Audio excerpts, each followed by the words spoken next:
नमस्ते मित्रों, कथा निधि चैनल पर आपका बहुत बहुत स्वागत है। हमारी आज की कहानी है समझ। तो चलिए कहानी शुरू करते हैं। अंजू और अभय को अपने ऑफिस के एक मित्र की शादी की सालगिरह की पार्टी में जाना था और इसके लिए उन्हें उपहार भी खरीदना था। इसलिए दोनों घर से जल्दी निकल पड़े। जाते जाते अंजू ने कहा था, मम्मी जी, ज़्यादा काम मत कीजिएगा, थोड़ा आराम भी कर लीजिए। सरला जी ने मुस्कुराकर सिर हिला दिया था और उनके जाते ही दरवाजा बंद करके अपने काम में लग गई। आज मैं रसोई में खाना बनाने की तैयारी में जुटी हुई थी। वे बेटे बहू की पसंद का खाना बना रही थी। सरला और रमाशंकर जी को एक बेटा और एक बेटी थी। बड़ी बेटी कंचन और छोटा बेटा अभय। कंचन अपने ससुराल पुणे में रहती है। सरला जी और रमाशंकर जी ने बेटे की शादी करवाकर सारी जिम्मेदारियों से मुक्ति पा ली है। कुछ महीने बहू अंजू के साथ रहकर वे दोनों अपने पैतृक गांव आजमगढ़ रहने चले गए। अब सरला जी और रमाशंकर बेटे बहू के पास आते जाते रहा करते। जब इस सर्दियों में दोनों अभय के पास रहने आए तो रमाशंकर जी कुछ 15 दिनों में ही वापस आजमगढ़ लौट गए, क्योंकि उनका मन गांव के अपने दोस्तों में ज्यादा रमा हुआ था। लेकिन सरला जी रुक गई थी। जल्दी ही सरला जी ने सब कुछ बना लिया, जैसा कि उन्होंने प्लान किया था। अब दाल में छौंक भर लगाना ही बाकी था। उन्हें कुछ थकान सी महसूस हुई तो उन्होंने चाय बनाने के लिए पानी उबलने रख दिया। तभी दरवाजे की घंटी बजी। जैसे ही उन्होंने दरवाज़ा खोला, बहू आंधी की तरह अंदर घुसी और सीधे अपने कमरे में जाकर दरवाज़ा अंदर से बंद कर लिया। सरला जी अवाक खड़ी देखती ही रह गई। सिर झुकाए धीमी चाल से चलता हुआ बेटा भी पीछे पीछे आ गया। उसका भाव विहीन चेहरा देखकर कुछ भी अंदाजा लगाना कठिन था। सरला पिछले महीने ही तो यहाँ आई थी, किंतु इस दौरान में ही बेटे बहू के बीच चल रही तनातनी का अंदाजा उन्हें कुछ कुछ तो हो ही गया था। फिर भी जब तक बेटा अपने मुंह से ही कुछ न बताए, उनका बीच में दखल देना उन्हें ठीक नहीं लग रहा था। जमाने की बदली हुई हवा वे भी देख चुकी थी। फिर भी न जाने क्यों इस समय उनका मन बिल्कुल न माना और वो सोफे पर बैठे टीवी देख रहे अपने बेटे के पास जा बैठी। उनके पास में बैठने पर टीवी बंद कर दिया अभय ने। सरला जी बोली, बहू को क्या हुआ है? कुछ भी तो नहीं? वो झल्लाकर बोला, कोई नई बात तो है नहीं। वह तो मैं देख ही रही हूँ, इसीलिए आज पूछ बैठी। यह रोज रोज की खींचतान अच्छी नहीं बेटा। अभी तुम्हारे विवाह को समय ही कितना हुआ है। अभी से जीवन में दरार पड़ जाएगी तो आगे कैसे करोगे? सरला जी चिंता में बोली, यह सब तुम मुझे समझाने के बजाय उसे क्यों नहीं समझाती माँ? कहकर अभय उठकर बाहर चला गया। जाते जाते क्रोध में दरवाजा भी जोर से ही बंद कर दिया। सरला जी परेशान हो गई कि बेटे को क्या होता जा रहा है। बड़े मुश्किल से तो वे लोग उसकी रुचि के अनुसार लड़की ढूंढ पाए थे। उसने तमाम गुणों की लिस्ट बनाकर दी थी कि लड़की सुंदर हो, पढ़ी लिखी हो, घर भी संभाल सके और उसके साथ ऊंची सोसाइटी में उठ बैठ भी सके, फूहड़पन बिल्कुल भी न हो, इत्यादि। कुछ सोचते हुए सरला जी फिर रसोई में चली गई। चाय का पानी खौल चुका था। उन्होंने 3 कपों में चाय डाली। बाथरूम में पानी गिरने की आवाज़ से वह समझ गई कि बहू मुंह धो रही है। इसलिए उन्होंने आवाज़ लगाई, अंजू, आओ, चाय पी लो।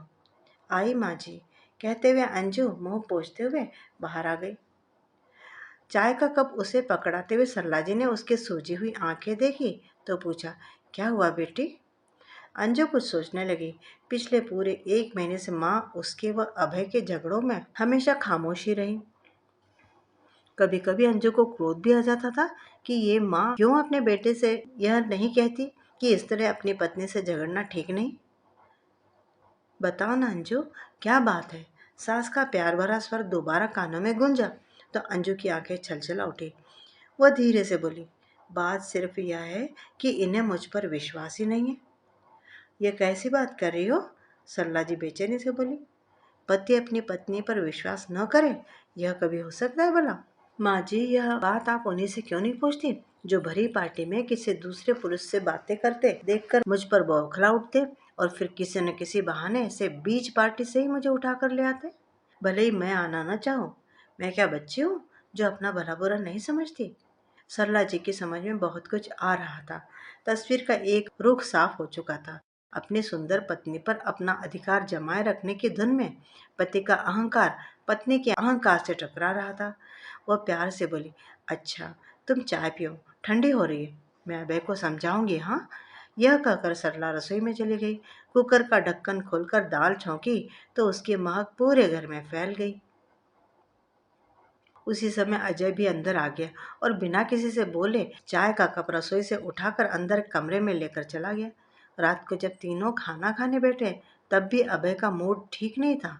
इधर अंजू भी अकड़ी हुई थी। अंजू डब्बे से रोटी निकालकर अपनी व सास की प्लेट में तो रखती, लेकिन पति के आगे डब्बा ही खिसका देती। एक आध बार तो सरला जी चुप रही, फिर बोली, बेटी अभय की प्लेट में भी रोटी निकाल कर रख दो। इस पर अंजू ने रोटी निकालकर पहले अभय की प्लेट में रखी तो उसका तना हुआ चेहरा कुछ ढीला पड़ा। खाने के बाद सरला जी रोज कुछ देर घर के सामने ही टहलती थी। बेटा या बहू में से कोई एक उनके साथ हो लेता था। उन दोनों ने उसे यहाँ बुलाया था और दोनों ही चाहते थे कि जितने दिन सरला जी यहाँ रहे उनका पूरा ध्यान रखा जाए। इसीलिए जब सरला जी ने बाहर जाने के लिए दरवाजा खोला तो पाँव में चप्पल डालकर अभय भी साथ हो लिया। कुछ दूर तक मौन चलते रहने के बाद सरला जी ने पूछा, अंजू को क्या तुम पार्टी से जबरदस्ती घर ले आए थे? माँ, अच्छे बुरे लोग सभी जगह होते हैं। अंजू जिस व्यक्ति के साथ बात की जा रही थी उसके बारे में दफ्तर में किसी की भी राय अच्छी नहीं है। दफ्तर में काम करने वाले हर लड़की उससे कतराती है। अब ऐसे में अंजू का इतनी देर तक उसके साथ रहना और ऊपर से वह नालायक भी भाभी जी करता हुआ उसके आगे पीछे ही लगा रहा था पूरे समय, क्योंकि और कोई लड़की उसे भाभी नहीं दे रही थी। माँ, अब तुम ही बताओ, मेरे पास और क्या उपाय था सिवा इसके कि मैं उसे वहां से वापस ले आता? उसे खुद भी तो अक्ल होनी चाहिए कि ऐसे वैसों को ज्यादा मुंह न लगाया करे। किसी भी बहाने से वह उसके पास से हट जाती तो भला मैं पार्टी बीच में छोड़कर उसे जल्दी क्यों लाता? बेटे के स्वर में कुछ लाचारी थी तो कुछ नाराजगी। सरला जी मन ही मन मुस्कुराई कि खूबसूरत पत्नी की चाह तो सभी को थी, किंतु कभी कभी खूबसूरती भी सिरदर्द बन जाती है। वह बोली, चलो छोड़ो, जाने दो, धीरे धीरे समझ जाएगी, तुम्हें थोड़ा सब्र से काम लो। और सरला जी घर में आ गई। सरला जी की सारी रात करवटें बदलते भी थी। बेटा मानो उसके पति का ही प्रतिरूप बनकर सामने आ खड़ा हुआ था। अपने विवाह के तुरंत बाद के दिन सरला जी की बंद आंखों में किसी चलचित्र की भांति आने लगे। किसी भी पार्टी में जाने पर अपने पति रमाशंकर का अपनी सुंदर पत्नी के चारों ओर मानो एक घेरा सा डाले रखना उन्हें भूला न था। कभी कभी रमाशंकर के मित्रों की पत्नियां सरला को चिढ़ाती तो उसे पति के इस व्यवहार पर क्रोध भी आ जाता, किंतु उनके खिलाफ बोलना उसके स्वभाव में न था, सो चुप रह जाती। युवावस्था के उन मादक मधुर दिनों की यादें सरला के दिल को झकझोरने लगी। कैसे मोहक थे वे दिन, जब ऑफिस से छूटते ही पति इस तरह घर भागे भागे आते जैसे किसी कैद खाने से छूटे हों। दोस्तों के व्यंग्य बाणों को वे सिर के ऊपर से निकल जाने देते। पहले दफ्तर के बाद लगभग रोज ही टी हाउस में दोस्तों के साथ एक प्याला जरूर पीते थे, तो उसके बाद ही घर आते थे। किंतु शादी के बाद तो जैसे ऑफिस का समय काटे ही न कटता था उनसे। शाम के बाद भला रमाशंकर कहाँ रुकने वाले थे। दोस्तों के हंसने की जरा भी परवाह किए बिना अपनी छोटी सी पुरानी गाड़ी में बैठकर सीधे घर का रुख करते। लेकिन दोस्त भी कच्चे खिलाड़ी न थे। कभी कभी दो चार इकट्ठे मिलकर मोर्चा बांध लेते और उनसे पहले ही उनकी गाड़ी के पास आकर खड़े हो जाते। कभी कोई कहता, यार बोर हो गए टी हाउस की चाय पी पी कर, आज तो भाभी जी के हाथ की चाय पीनी है। इससे पहले कि पति हाँ या ना कहे सब के सब गाड़ी में चढ़कर बैठ जाते। इधर सरला रोज ही शाम को पति के आने के समय विशेष रूप से बन संवर कर तैयार रहती थी। यह उसकी माँ का दिया मंत्र था कि दिन भर के थके हारे पति की आधी थकान तो पत्नी का मोहक मुस्कुराता मुखड़ा देखकर ही उतर जाती है। किंतु जब पति मित्रों को लिए घर पहुंचते और वे सब उनके सुंदर सजी धजी पत्नी को भाभी जी कहकर घेर लेते तो वह अलग थलग कुर्सी पर जा बैठते। मित्र भी तो कम शरारते नहीं थे। पति के मनोभावों को समझकर अनजान से बने रहते। उधर सल्ला उन सबके सामने बढ़िया नाश्ता रख कर चाय बनाकर स्नेह से उन्हें खिलाती पिलाती। ये सब देखकर रमाशंकर और भी कुड़ जाते। सरला स्थिति की नजाकत समझती थी और अब तक वह पति के स्वभाव को अच्छी तरह से जान भी चुकी थी, लेकिन उसकी वो भी तो लाचार रहती थी ऐसे समय। इसलिए वह उसके मित्र को जल्दी जल्दी खिला पिलाकर विदा करने की कोशिश करती। मित्रों के जाते ही रमाशंकर पत्नी पर बरस पड़ते। क्या ज़रूरत थी उन सब की इतनी आवभगत करने की? तुम थोड़ा रूखा व्यवहार करोगी तो खुद ही आना छोड़ देंगे। लेकिन तुम तो उनके सामने मक्खन मलाई हो जाती हो। वाहवाही लूटने का शौक जो है तुम्हें। पति की कटु आलोचना सुनकर सरला की आंखें भर आती, किंतु उसमें गजब का धैर्य था। वह अच्छी तरह जानती थी कि इस स्थिति में वह उन्हें कुछ भी समझा नहीं पाएगी। वह चुपचाप रात के खाने की तैयारी में लग जाया करती, पति की मनपसंद चीजें बनाती और फिर भोजन निबटने के बाद रात में उन्हें समझाने की कोशिश करते हुए पूछती, अच्छा बताओ तो, क्या सचमुच ही अपने मित्रों का यहाँ आना पसंद नहीं करते हो तुम? मैं तो उनकी खातिरदारी सिर्फ इसलिए करती हूँ कि वे ऑफिस में तुम्हारे साथ काम करते हैं। उनके साथ तुम्हारा दिन भर का उठना बैठना होता है, वरना मुझे उनकी खातिरदारी करने की क्या पड़ी है? यदि तुम्हें ही पसंद नहीं तो फिर अगली बार से उन्हें केवल चाय पिलाकर ही टरका दूंगी। अरे नहीं नहीं, ये ठीक नहीं होगा। सच तो यह है कि जब वे सब ऑफिस में तुम्हारी इतनी तारीफ करते हैं तो मुझे बड़ा अच्छा लगता है। लेकिन क्या करूं, दिन भर के इंतजार के बाद जब शाम को तुम मुझे मिलती हो तो फिर बीच में कोई अड़ंगा मैं सहन नहीं कर सकता। कैसा अड़ंगा भला? मैं तो सदा ही केवल तुम्हारी हूँ, पूरी तरह तुम्हारी। तुम्हारे इन मित्रों की बचकानी हरकतें तो मेरे लिए तुम्हारे छोटे भाइयों की कमी पूरी करती हैं। अक्सर सोचती हूँ कि यदि तुम्हारे छोटे भाई होते तो वे यूं ही भाभी भाभी कहकर मुझे घेरे रहते।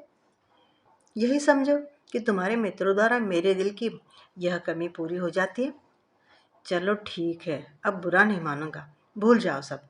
फिर धीरे धीरे पति इस सच को समझते गए कि घर आए मेहमान की उपेक्षा करना ठीक नहीं, और अब सरला का अपने मित्रों से बातचीत करना, उनकी खातिरदारी करना उन्हें बुरा नहीं लगता था। बदलते समय के साथ फिर तो बहुत कुछ बदलता गया। दोनों के जीवन में बच्चों के जन्म से लेकर उनके विवाह तक न जाने कितने उतार चढ़ाव आए, जिन्हें दोनों ने एक साथ झेला। फिर कभी एक पल को भी पति का विश्वास न डगमगाया। सरला जी की आंख जब लगी तब शायद सुबह हो चुकी थी, क्योंकि फिर वह सुबह देर तक सोती रही। किंतु उस दिन छुट्टी थी, इसलिए किसी भी काम की कोई जल्दी नहीं थी। मुंह धोकर जब सरला जी रसोई में पहुंची तो बहू चाय बना चुकी थी। सरला को देखते ही वह चिंतित सी बोली, आपकी तबीयत तो ठीक है ना मम्मी? हाँ, वह तो ठीक है। रात नींद ही बड़ी देर से आई। सादगी से कही उनकी इस बात पर अभय और अंजू दोनों ही सोच में डूब गए। वे दोनों जानते थे कि उनके आपसी झगड़ों से माँ का दिल दुखी हो जाता है, और मुंह से वे कुछ भी न कहकर वे उस दुख को चुपचाप सह लेती है। बहू के हाथ से कप लेकर सरला जी खामोशी से चाय पीने लगी। अभय पास आकर बैठते हुए बोला, चलो माँ, तुम्हें कहीं घुमा लाते हैं आज। कहाँ चलना चाहते हो? सरला जी ने हल्के से हंसकर पूछा तो बेटे और बहू दोनों के चेहरे चमक उठे। चलो माँ, किसी अच्छे से गार्डन में चलते हैं। अंजू थर्मस में चाय डाल लेगी और थोड़े सैंडविच भी बना लेगी। क्यों, ठीक है ना? हाँ हाँ, कहते हुए सरला जी ने जब बेटे की ओर देखा तो उस नज़र में उन दोनों के बीच हुए समझौते की झलक थी। सरला जी का चिंतित मन यह देखकर खुश हो गया। जनवरी की धूप में गार्डन फूलों से लहला रहा था। छुट्टी होने के कारण अपने छोटे बच्चों को साथ लेकर आए बहुत से युवा जोड़े वहां घूम रहे थे। सरला जी का मन भी यहाँ की रौनक में डूबकर हल्का फुल्का हो उठा। सबसे बड़ी बात तो यह थी कि बेटे और बहू के बीच कल वाला तनाव खत्म हो गया था, और वे दोनों सहज होकर आपस में बातें कर रहे थे। एक तरफ पेड़ की छाया में साफ जगह देखकर सरला जी ने दरी बिछा दी। ठंडी बयार में फूलों की महक घुली थी। सरला जी को यह सब आनंद दे रहा था। तो वह मन ही मन सोच रही थी कि आने वाले दिनों में शायद बेटे और बहू भी जब यहाँ आएंगे तो नन्हे हाथ उनकी उंगलियां थामे होंगे। यह सोचकर सरला जी का दिल एक सुखद एहसास से भीग उठा। अचानक बहू की आवाज से उनकी विचार श्रृंखला टूटी। मम्मी, यह चाय ले लीजिए। अचानक अभय भी बोला, अंजू, वह देखो, वह देखो, उधर अमित और सरोज बैठे हैं, चलो मिलकर आते हैं। लेकिन अंजू बोली, तुम हो आओ, मैं यहाँ मम्मी के साथ ही बैठूंगी। ठीक है, कहकर अभय उधर चला गया। सरला जी ने एक गहरी नजर बहू पर डाली, जो घुटनों पर सिर रखे चुप बैठी थी। चाय पीकर गिलास नीचे रखते ही सरला उसके पास खिसक आई और बोली, तुम क्यों नहीं गई? शायद उसके ऑफिस का कोई दोस्त है। क्या फायदा मम्मी, फिर झगड़ा झंझट करेंगे। अब आप ही बताइए, इनके मित्र मुझसे बात करे तो क्या मैं गूंगी बन जाऊं? उनके साथ हंसकर बात करूं तो ये नाराज़, और ना करूँ तो वे लोग बुरा मान जाएंगे। मैं तो बीच में फंस जाती हूँ ना। अब तो मैं इनके साथ पार्टियों में जाना भी बंद कर दूंगी धीरे धीरे। घर पर ही ठीक हूँ। अंजू थोड़ा तल्खी से बोली। सरला जी कुछ देर उसके खूबसूरत चेहरे को देखती रही, जहाँ एक आहत सी अहंकार भावना की परछाई थी। फिर कुछ कुछ सोचकर समझाते हुए बोली, अभय तुम्हें बहुत चाहता है, इसी से उसमें तुम्हारे प्रति यह भावना है। पति के दिल की एक छत्र स्वामिनी होना तो बड़े गर्व की बात है। वो तो ठीक है।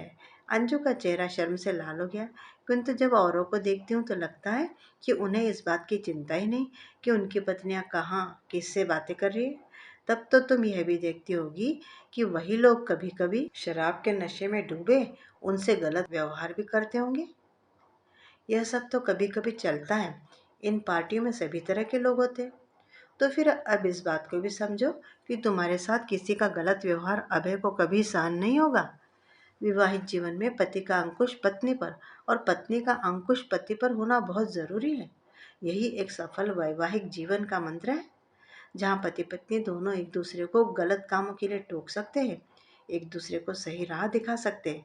लेकिन इसके लिए विश्वास की मजबूत नींव होना जरूरी है, जिसमें एक दूसरे के इस टोकने को गलत न समझा जाए, बल्कि उसके मूल में छिपी सही विचारधारा को समझा जाए।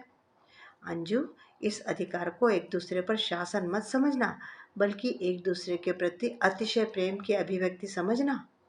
यदि तुम्हें वह सदैव अपनी नज़रों के सामने रखना चाहता है, तो यह तुम्हारा बहुत बड़ा सम्मान है। पति जिस स्त्री का सम्मान करता है, उसका सम्मान सारी दुनिया करती है। इसे हमेशा याद रखना। इतना सब कुछ एक सांस में कहने के बाद सरला जी खामोश हो गई। उनकी बातें बड़े गौर से सुनती हुई अंजू के सामने विवाहिता जीवन का एक नया ही रहस्य खुला था, कि आज के इस नारी मुक्ति युग में पति का पत्नी पर अपना अधिकार साबित करना कोई अमानवीय काम नहीं है, बल्कि उसके अखंड प्रेम का संकेत है। अंजू चुपचाप बैठी सोचने लगी कि न जाने उसकी कितनी सहेलियां अकेली घूमती फिरती है, अकेली पार्टियों में भी जाती है।